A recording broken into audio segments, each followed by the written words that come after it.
Bonsoir à tous et bienvenue en direct sur KTV. Nous sommes le lundi 20 avril et à la une de cette édition, comme à chaque début de semaine, la directrice de l'ARS a fait le point ce matin sur l'épidémie de Covid-19 à Mayotte. Les jours passent et le nombre de cas ne cesse d'augmenter. Au regard des chiffres, les autorités craignent que le pic ne soit atteint que dans 5 à 6 semaines.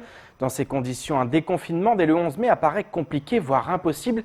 Idem pour la réouverture des écoles qui pourrait ne pas avoir lieu avant la fin du Ramadan. Au montage, Leslie Vumenet. 284 cas positifs de Covid-19.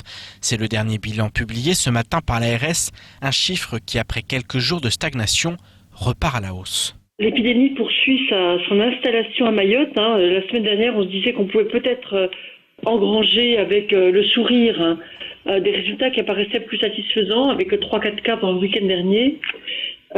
C'était le cas aussi à La Réunion, où ils avaient eu pendant 2 jours de suite 0 cas.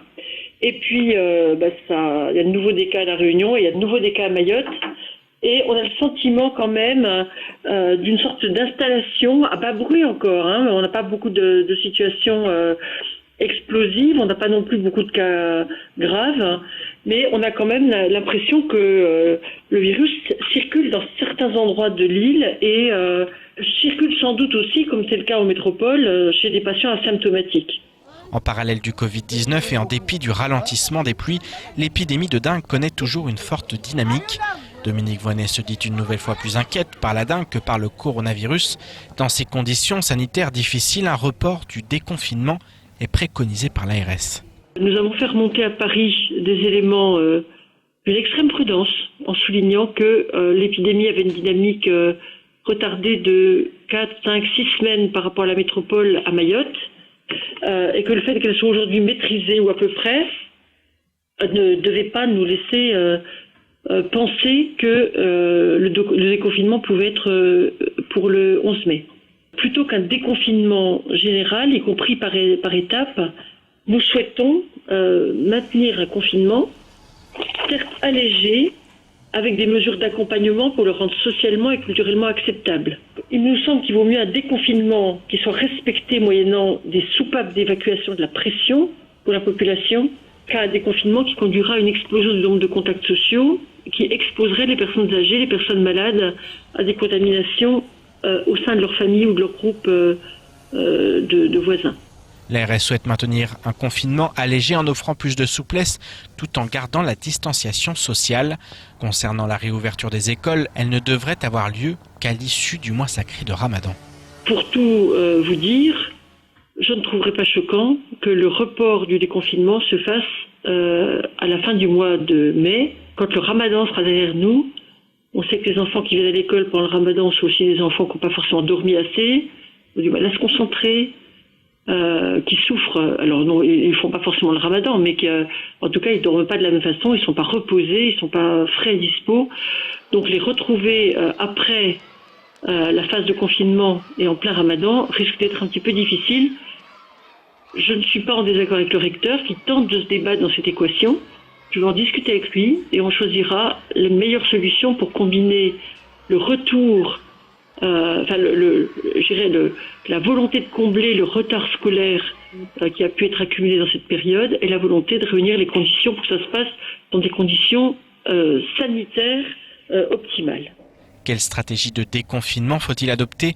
Voilà la grande question à laquelle les autorités doivent répondre. L'horloge tourne. Et depuis une semaine, près de 70 personnes rapatriées d'Anjouan se trouvent confinées au RSMA. À l'instar de la première vague, cette quatorzaine est très mal vécue par les pensionnaires de la structure militaire. Beaucoup se plaignent de la qualité de la nourriture et des conditions de vie très difficiles. Par ailleurs, les confinés demandent à être testés au plus vite pour connaître leur état de santé. Je vous propose d'écouter Ali Abdou qui se trouve actuellement au RSMA. Depuis les jours qu'on a commencé à manger les repas de Panama, le deuxième jour que tout le monde qui a commencé à réclamer que est-ce que on a de la diarrhée, on a de la diarrhée. Et on a fait une journée qu'on n'a pas mangé le repas de Panama, on a mangé les repas d'ici de récemment, ils nous envoient des salades Mexique, parce que ce jour-là on a fait une grève de faim et on a dormi sans problème. Le lendemain on a repris encore le repas de Panama et ça revient la même chose de la diarrhée. Tout le monde réclament de la diarrhée à cause de cette repas. On a parlé avec le lieutenant et l'adjudant qui sont là. Donc, eux nous disaient qu'ils vont remonter les choses à la préfecture, ils vont remonter les choses jusqu'à l'ARS. Et on leur dit qu'on va vous donner 24 heures pour entendre s'il y a une amélioration. S'il n'y en a pas, le lundi, on va faire une grève, nous tous, jusqu'à qu'on peut avoir une solution. Quand vous parlez de lundi à l'UFB, c'est aujourd'hui ? C'est aujourd'hui.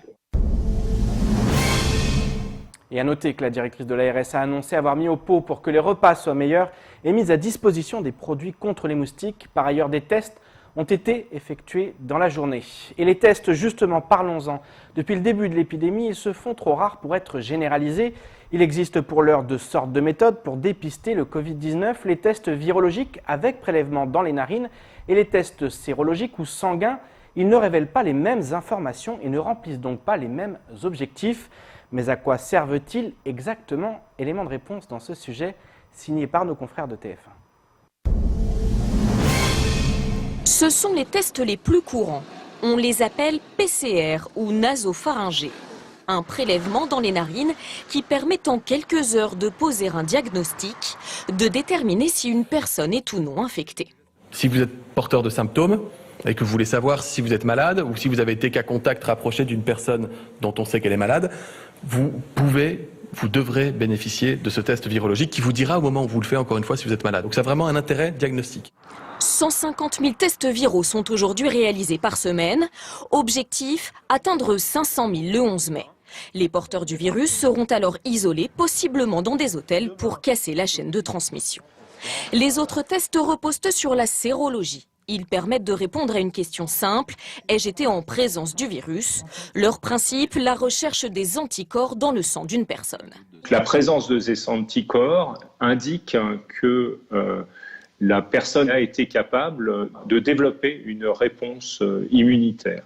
Ceci dit, aujourd'hui, la positivité d'un test sérologique n'assure pas que la personne va être protégée contre une réexposition au virus, et donc il faut faire attention à l'interprétation.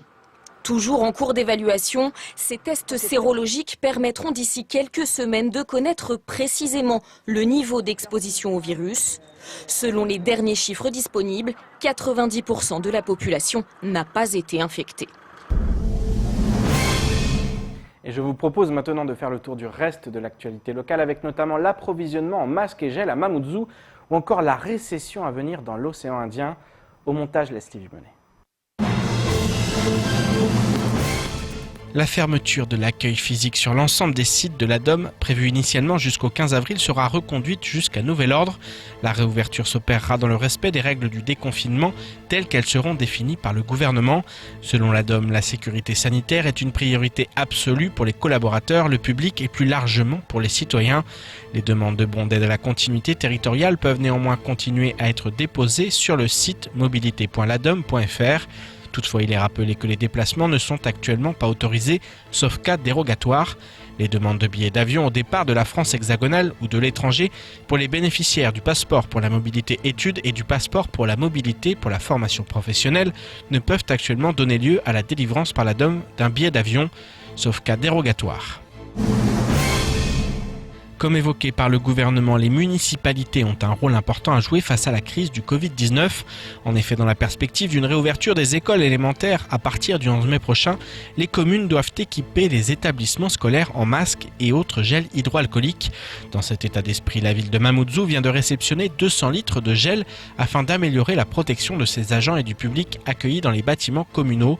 2000 masques ont également été reçus afin d'équiper les agents dans l'exercice de leurs fonctions. La commune assure anticiper les besoins liés à la réouverture des établissements scolaires. De ce fait, 1500 litres de gel hydroalcoolique ont été commandés et équiperont prochainement les écoles de la ville. D'autres commandes seront prévues pour subvenir aux activités des services et des établissements scolaires. Les économistes et les chefs d'entreprise de la zone océan Indien commencent à dresser le bilan des pertes. En France, le vote de la modification du budget en fin de semaine dernière à l'Assemblée nationale a fait état d'un déficit de 9% du PIB et d'une récession sévère de 8%. Les États de l'océan Indien sont logés à la même enseigne puisque Madagascar annonce avoir revu son taux de croissance pour 2020 pour la ramener à 1,5% contre 5,5%, soit son plus bas niveau depuis 2010. Le pays annonce être en négociation avec l'Union européenne pour mobiliser une aide d'urgence et avec le FMI pour annuler certaines dettes. Du côté de l'île Maurice, les observateurs précisent que les secteurs porteurs que sont le tourisme, le textile et la construction sont très fragilisés. S'agissant du tourisme, les Seychelles ne sont pas en meilleure posture. Les pertes d'emplois s'annoncent lourdes. En un mois, l'absence de touristes a fait perdre au pays 3,8 millions de dollars, devises qui lui sont indispensables car elles financent 90% des importations du pays. Et depuis le début de l'épidémie, les fake news, les fausses informations se multiplient sur les réseaux sociaux. Difficile d'y voir clair tant les prétendus sachants se font nombreux.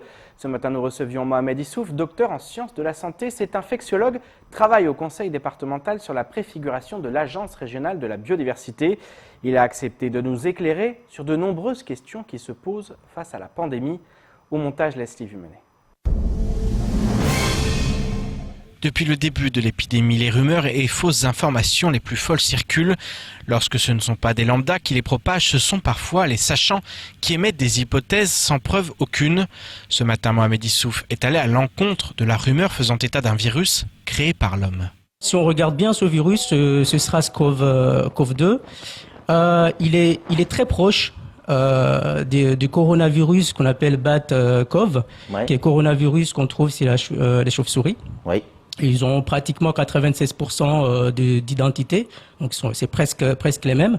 Ils diffèrent juste sur la protéine, en fait, c'est on va dire la clé qui ouvre la cellule pour infester. Et donc il y a quelques différences qui permettent à ce virus-là de rentrer plus facilement chez l'homme, notamment. Alors le fait qu'on observe des similitudes avec le virus du VIH, c'est tout à fait naturellement possible aussi. Ça ne veut pas dire pour autant que cette partie similaire ou qui ressemble au VIH ont été introduites par l'homme. Si beaucoup de questions subsistent sur le Covid-19, des certitudes commencent à émerger. Il apparaît ainsi de plus en plus certain que le virus ne fait aucune différence entre les couleurs de peau. Le virus est le même partout dans le monde. Ouais. C'est un fake news, c'est une fausse nouvelle. Clairement, le fait que les Noirs soient moins sensibles ou plus résistants au virus, ça c'est complètement faux. On est sensible comme tout le monde. Il n'y a pas une différence en fait entre un Noir, un Blanc ou un Asiatique. Ouais. On est tous sensibles. Ouais. Il y a quand même des différences dans notre manière de répondre. C'est-à-dire que les Asiatiques ne répondent pas forcément de la même manière que les Européens. Ça c'est vrai parce qu'on est différents. Mais même dans une même communauté, on peut avoir aussi des gens qui vont réagir d'une manière très exagérée par rapport à ce virus et ça doit être leur propre système immunitaire qui vont provoquer des dégâts. Donc les Noirs sont aussi sensibles et je pense que ce fait qui est arrivé très tôt, parce que j'ai vu cette information très tôt dans les réseaux sociaux, a probablement provoqué aussi des